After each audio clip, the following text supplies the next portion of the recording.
एक और अहम पेशगोई 200% सच। आपको याद होगा कुछ ही अर्सा पहले प्रोग्राम में मैंने बात की, सोशल मीडिया पे बहुत ज़्यादा मकबूल भी हुई, यूट्यूब पे भी बहुत ज़्यादा चली कि पैसा कहाँ कहाँ है।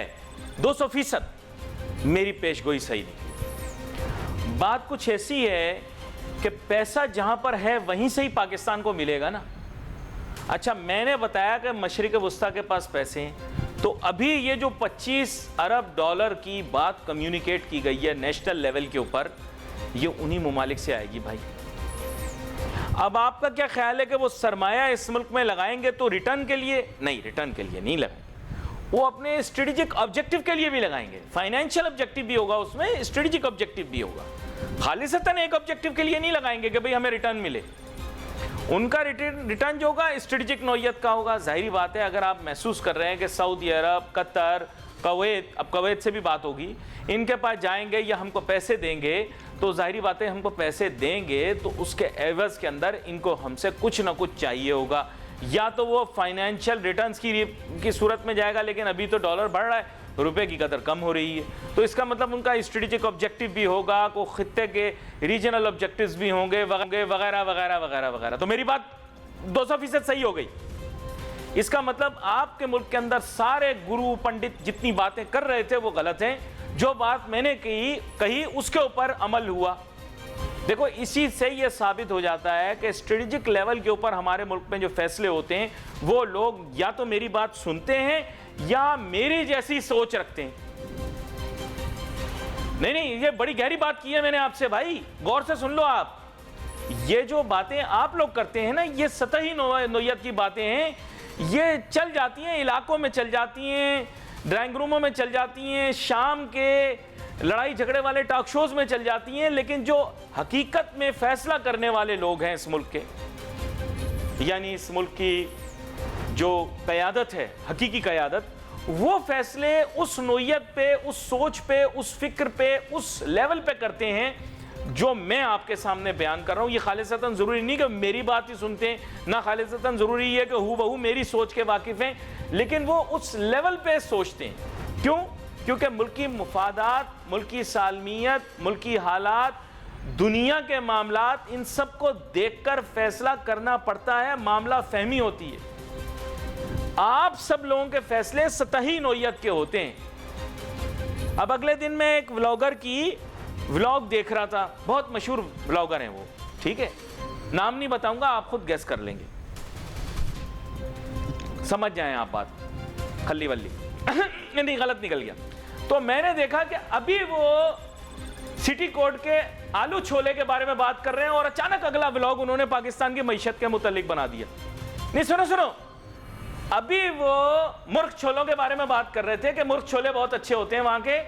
एक ब्लॉग बनाई मुर्ख छोले सिटी कोड के, कराची के सिटी कोड पे, और अगली ब्लॉग बना दी पाकिस्तान की मईशत के ऊपर, और आवाम पागल है कि क्या बात है, जबरदस्त। आप लोगों की सोच ये है, मुर्ख छोले मुल्क की मईशत आप लोगों के लिए बराबर है, लेकिन लोग आपकी बातें सुन के फैसले नहीं लेंगे। No no no no no no no no no, लोग फैसले लेंगे कि इस मुल्क की सालमियत, हालात, वाकयात, मामलात किस तरफ जा रहे हैं।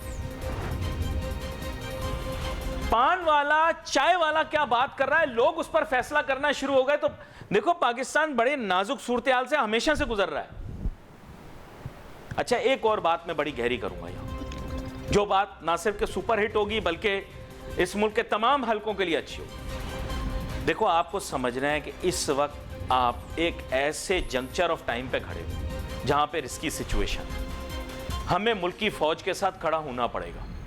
ये बड़ी गहरी बात आपसे कर रहा हूं, और बिलखुसूस मैं ये बात उन सियासी जमातों से भी करना चाहूँगा जो इस वक्त एक मुखालिफ सिमत के अंदर चलना शुरू हो गई। देखो, हालात वाकयात इसकी डिमांड करते हैं कि हमें अपनी आर्म्ड फोर्सेस के साथ खड़े रहना है, अपनी फौज के साथ खड़े रहना है, कोई ना कोई मिडल वे निकालना है, कोई ना कोई कॉम्प्रोमाइज़ करनी है, और किसी ना किसी तरीके से ऐसी सूरत हाल और कैफियत पैदा करनी है कि मुल्क में लोगों के रियासत और इदारों के साथ मोहब्बत भी कायम रहे और जमहूरियत भी कायम हो जाए।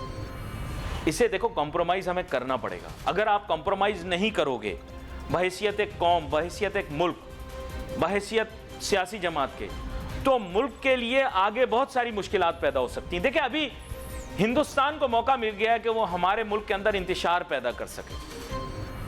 ये बड़ी मैं सेंसिटिव बात कर रहा हूं आपसे। आप उनके यूट्यूब के ऊपर देखें, वियॉन की खबरें देखें, फर्स्ट पोस्ट की खबरें देखें, वो इस सिचुएशन को एक्सप्लॉइट करने की कोशिश कर रहे हैं। उनको ये नहीं पता कि इसका फॉल आउट क्या होगा। अगर पाकिस्तान में इकोनॉमिक क्राइसिस आता है तो ये रसीले आम चूसते हुए इंडियंस जो हैं खुश हो रहे हैं कि आहा पाकिस्तान में बड़ा नुकसान हो रहा है। ये गलत है। आप इंजॉय करते हुए सोच रहे हैं कि यार पाकिस्तान को नुकसान होगा तो हिंदुस्तान का फायदा होगा। नहीं, ऐसा नहीं होगा। हम सबको फायदा चाहिए, हम सब कि मिलकर चलें। आपको हमारा फायदा, हमने आपका फायदा देखना है। कब हमें ज्वाइन करेंगे जनाब एहसन मेहनती साहब, जो कि CEO हैं आरिफ हबीब कमोडिटीज़ के, और इनसे हम जानने की कोशिश करेंगे कि आगे जाके माशी सूरत हाल किस सम्त में जाएगी। ज़ाहिर बात है, हालात को मद्देनज़र रखते हुए मैं इनसे कोई पेचीदा किस्म के सवालात नहीं बल्कि सीधे साधे ही सवालात पूछूंगा। वेलकम करता हूँ आपको शो में एहसन मेहनती साहब। Thank you. एहसन मेहनती साहब, अजीब व गरीब किस्म की कैफियत ज़ाहिर बात है मईशत में पैदा हो गई है। आप माजी में भी काफ़ी मरतबा ये बात कहते रहे कि ये ज़्यादा मुनासिब रहेगा कि डॉलर की कदर का तयन कर लिया जाए और फिर उसके बाद इंटरवेंशन के ज़रिए किसी तरह उसको कंट्रोल किया जाए ताकि लोग जो हैं वो अपनी प्लानिंग बेहतर अंदाज में कर सकें। तब बहुत सारे लोगों ने शायद आपकी बात को समझने से इनकार किया हो, लेकिन जो 225 रुपये पर डॉलर वाली बात आपने तब की थी वो शायद उस तारीख़ में तो लोगों को हज़म ना हुई हो, लेकिन आज की तारीख़ में मेरे ख्याल से जब चीज़ें काबू से बाहर हो गई और मुझे बताया जा रहा है ओपन मार्केट में गिर कर 325 रुपये का हुआ है, तो शायद बेहतर रहता। इसी तरह और भी तजावीज़ आप देते रहे।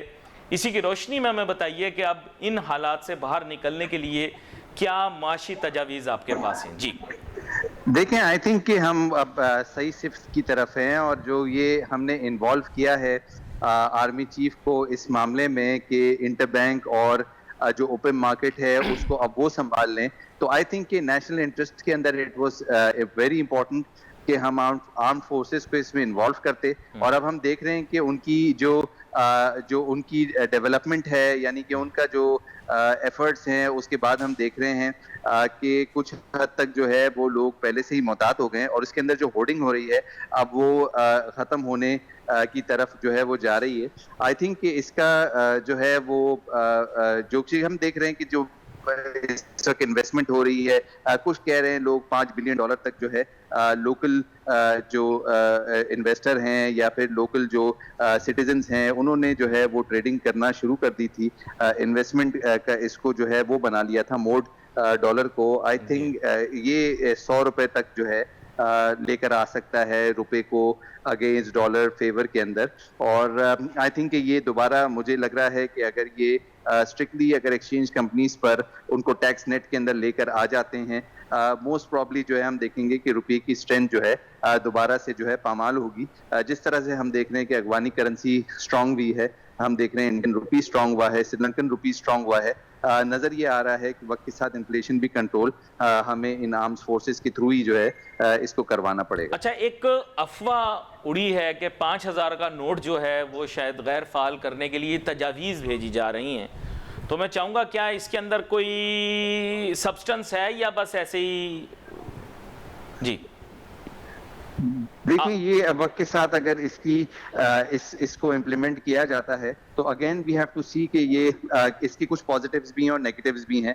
पॉजिटिव्स इसके ये हैं कि जी ये जो इस वक्त स्मगल्ड जो हम देख रहे हैं चीज़ें जो ट्रेड हो रहा है वो इससे ख़त्म होता है। फिर इसके बाद जो इसके अंदर जो अंडर अकाउंटेड फॉर या नॉन ऑफिशियल इकोनॉमी है उसके अंदर जो है कमी जो है वो देखी जा सकती है। अब हमारी इकोनॉमी कुछ एनालिसिस के साथ 25 से 30% जो है ट्रेड ऑफिशियल होता है और 70% अनऑफिशियल होता है। वो यूजुअली बड़ी करेंसीज के अंदर होता है, तो उसको अगर उसको डिस्करेज करना है तो ये करेंसी को हमें इसको जो है 5000 की नोट को ऑफ द मार्केट करना पड़ेगा। But at the same time कुछ लोग ये भी कहते हैं कि ये अगर वो 5000 नोट से निकलेंगे तो वो गोल्ड की तरफ जाएंगे। आई थिंक कि ये भी एक, या फिर डॉलर्स की तरफ जो है वो डिमांड बढ़ जाएगी। बट डिमांड ज़ाहिर है एक्सचेंज कंपनीज के थ्रू ही आती है, तो आई थिंक कि वहाँ पर हमें देखना पड़ेगा एक्सचेंज कंपनीज की कुछ हद तक जो है नहीं, ये exchange बातें भी हैं कि companies उनको जो है क्लोज डाउन करना है। कल जो एक्सचेंज कंपनीज के भी नुमाइंदे आए थे हमारे पास, उनका कहना यह था कि प्रेशर बैंक की तरफ से डेवलप हो रहा है और बैंक्स के पास क्योंकि इंपोर्ट के लिए लाइनें लगी हुई हैं इंपोर्टर्स की और उन्होंने पेमेंट्स करनी है, तो प्रेशर वहाँ से शायद बिल्ड हो रहा है या बैंक्स प्रेशर बिल्ड कर रहे हैं। इज इट करेक्ट कि बैंक्स के पास बहुत ज़्यादा इंपोर्टर्स का प्रेशर है? देखिए, ये तो बिल्कुल प्रेशर इस वक्त हम देख रहे हैं कि प्रेशर तो है और प्रेशर तो था और प्रेशर रहेगा। हमारी इंपोर्ट्स हैं और वो बैंक्स के थ्रू भी हैं और फॉर एग्जांपल एक्सचेंज कंपनीज के थ्रू भी हैं। बट अब इस वक्त अगर लॉ इन्फोर्समेंट एजेंसीज को इसमें हमने इन्वॉल्व कर दिया है तो आई थिंक कि उसके नताइज हम देख रहे हैं कि रुपी जो है वो स्ट्रेंथन हुआ है आज के दिन, और अगर वो और स्ट्रिक्ट हो जाएंगे तो और स्ट्रांग हो जाएगा रुपी, और फिर और ज्यादा स्ट्रिक्ट हो जाएंगे तो इसमें इन्वेस्टमेंट ही बंद हो जाएगी डॉलर्स के अंदर, जिसको हम देख रहे हैं। और अगर इसको हम स्ट्रिक्ट नहीं करेंगे, यानी कि लॉ एनफोर्समेंट एजेंसीज को इन्वॉल्व नहीं करेंगे, तो फिर अनफॉर्चुनेटली ये बात जो है 400, 500, 800 रुपया अगेंस्ट डॉलर जो है उसकी तरफ चला जाएगा। तो आई थिंक ये राइटली डन, और इसमें सबसे अच्छी बात ये है कि आर्मी चीफ जो है उनकी तरफ से एश्योरेंस है कि वो ये मामलात को देखेंगे और इसके सोल्यूशन की तरफ जाएंगे। I think it's the right time, national interest में इट इज इम्पोर्टेंट कि हम आर्म फोर्सेस को यूज करते, और हम वो कर रहे हैं। और आई थिंक कि अगर वो स्ट्रिक्टनेस अगर कैरी करते हैं तो रुपया काफी स्ट्रांग हो जाएगा वक्त। अच्छा, एक और डायमेंशन भी है एहसन मेहंती साहब इसका, और वो मैं आपको डायमेंशन बताऊंगा, वो है एंटी करप्शन एक्टिविटी को फास्ट करना। अब एंटी करप्शन की एक्टिविटी की अफवाहें तो आ रही हैं, और अफवाहें मैं इस वजह से कह रहा हूँ क्योंकि जिन लोगों के मुतालिक खबरें सोशल मीडिया पे चल रही हैं वो दावे कर रहे हैं कि नहीं जी हमारे ऊपर तो नहीं कोई एंटी करप्शन एक्टिविटी हुई, लेकिन ऐसा तासुर दिया जा रहा है कि अब मुल्क के अंदर करप्शन के खिलाफ बड़ा सख्त किस्म का क्रैकडाउन होने वाला है, स्मगलिंग के खिलाफ, ब्लैक मार्केटिंग के खिलाफ मेजर क्रैकडाउन होने वाला है। मैंने ऐसा सुना है कि you are privy to the conversation which has taken place between the army chief and the businessman. Is it true that corruption, black marketing and smuggling इसके ऊपर heavily जो है वो एक्शन लिया जाएगा? क्या कहते हैं आप? देखिए, आई थिंक कि जितना जो ट्रेड है अगर ऑफिशियल होता है, it's good for the economy. अगर हम कहें कि 100% हमारा ट्रेड करप्शन ओरिएंटेड है तो ये भी नहीं हम कह सकते, बट जाहिर है जहाँ भी लॉ की जो है वो इन्फोर्समेंट हो सकती है, उस इन्फोर्समेंट को होना चाहिए। और मुझे ये नजर आ रहा है कि ये वक्त के साथ जो है स्ट्रिक्टनेस जो है वो आएगी। ऑफिशियल इकोनॉमी का जो पोर्शन है उससे हमें टैक्सेशन के जो एक्सपेक्टेशन है हमारी वो भी पूरी हो सकती है, टैक्स टू जीडीपी रेशियो भी अच्छा हो सकता है। तो आई थिंक कि इसके ऊपर लेकिन बिजनेसमैन की तरफ से और अवामुन नास की तरफ से टैक्स के मुतालिक इतना ज्यादा प्रेशर नहीं, ऐसा बताया तासुर दिया जा रहा है। और एम्फेसिस जो है आर्मी चीफ की वो ज़्यादा इसके ऊपर है कि हमारे मुल्क के अंदर जो एक्टिविटीज़ गलत हो रही हैं, बिलखुसूस ब्लैक मार्केटिंग, स्मगलिंग और करप्शन, मेरे ख्याल से उसके ऊपर उनका फोकस ज़्यादा है। Is it correct? क्योंकि मेरे ख्याल से उनका टैक्सेशन के बजाय इस पर फोकस है, और इसके साथ साथ इंटरनेशनल प्लेयर्स का कहना ये है कि अगर इन 3 चीज़ों के ऊपर काम होगा तो इन्वेस्टमेंट भी इस मुल्क में आएगी।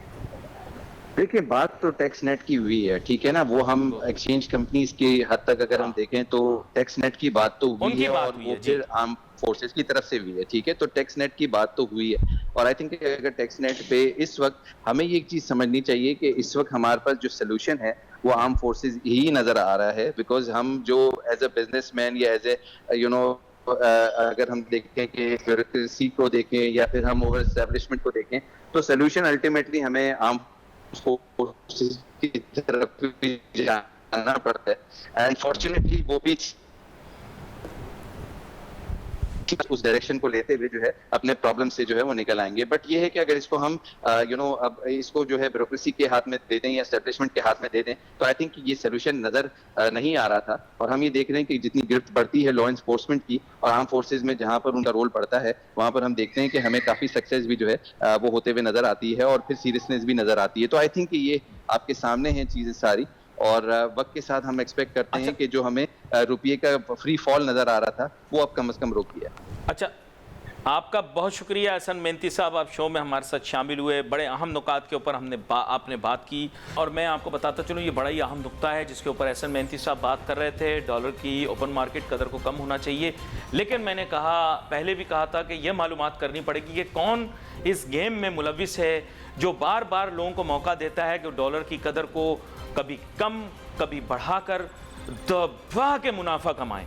ये इन लोगों को मालूमात इन लोगों की करनी पड़ेगी जो लोग ये काम कर रहे हैं। और बिल्कुल जैसे एहसन मेहंती साहब कह रहे थे कि आर्मी चीफ साहब ने जब से इसकी तरफ तवज्जो देना शुरू की है, ज़ाहिर बात है डॉलर की कदर में कमी भी हम देख रहे हैं ओपन मार्केट के अंदर, लेकिन बात यह है कि इंटर बैंक के अंदर मार्केट ऊपर जा रही है। और अभी भी मुझे जो हमारे पेशकार हैं और मुहक्किक हैं उन्होंने बताया कि इजाफा हुआ है इंटर बैंक में, वो प्रेशर है 307 के आसपास बता रहे हैं कि रेट जा रहा है। मुझे जो ताज़ा तरीन पता लग रहा है मैं आपके सामने बयान कर रहा हूँ। मेरे ख्याल से आर्मी चीफ साहब ने जैसे ओपन मार्केट के लिए किया, इसी तरह उनको चाहिए कि एक टास्क फोर्स ऐसी भी बनाएं कि जो इंटर बैंक के अंदर डॉलर की मार्केट जो है उसको भी इवेल्युएट करें। इंशाल्लाह इसमें कामयाबी होना बहुत ज़रूरी है। बैंकारी निज़ाम के ऊपर बहुत स्ट्रांग ओवरवॉच होना चाहिए कि ये क्या कर रहे हैं और ये क्यों हमारे मुल्क के अंदर इंटर बैंक रेट को बढ़ने दे रहे हैं, बढ़ा रहे हैं, या इनके काबू में नहीं है तो चलो कुछ नहीं कह सकते। लेकिन आर्मी चीफ अगर स्पेशल टास्क फोर्स इसकी बना के मॉनिटर करें तो और बेहतर रहेगा, जितनी उनकी डोमेन इसको परमिट करेगी। और चूँकि वो मैदान में आ गए तो आप उम्मीद करते हैं कि इंशाल्लाह पाकिस्तान की इकॉनमी के अंदर खातिर खा बेहतरी आए। और मैं तो चाहता हूँ कि मशरिक़ वुस्ता से हमें पैसे भी मिलें और हम उनके लिए काम भी करें, ताकि जो पैसे हमें मिल रहे हैं हमें फील भी हो कि हमने वो अर्न किए हैं प्रॉपरली, जिसके लिए मैं सलाम पेश करता हूँ और सलूट करता हूँ। और कहता हूँ हमेशा कि आई ऑलवेज़ अप्रिशिएट, जाते जाते ये बात ज़रूर कहूँगा कि पूरी कौम को इस मुश्किल वक्त के अंदर फ़ौज के साथ खड़ा होना चाहिए। और जिन सियासी जमातों को वो प्रॉब्लम या इशू भी हैं उनको भी चाहिए कि वो माइल्ड अप्रोच अपनाकर किसी न किसी तरीके से रिकन्सिलिएशन की तरफ लेकर जाएं मामलात को। और इदारों से भी गुजारिश करूंगा कि रिकन्सिलिएशन का एनवायरनमेंट क्रिएट हो जाएगा तो मुल्क इंशाल्लाह कामयाबी की तरफ जाएगा। यहाँ पर प्रोग्राम का ख़त्म हुआ चाहता है। Wait for message on Facebook. Ali Nasir हमारी टीम को इजाज़त दीजिए। अल्लाह हाफिज़।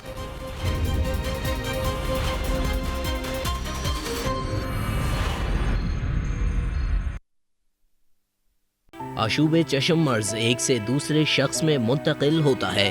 मुतासरा शख्स अपना तौलिया, तकिया और साबुन न लग रखे ताकि ये मर्ज दूसरों में मुंतकिल ना हो।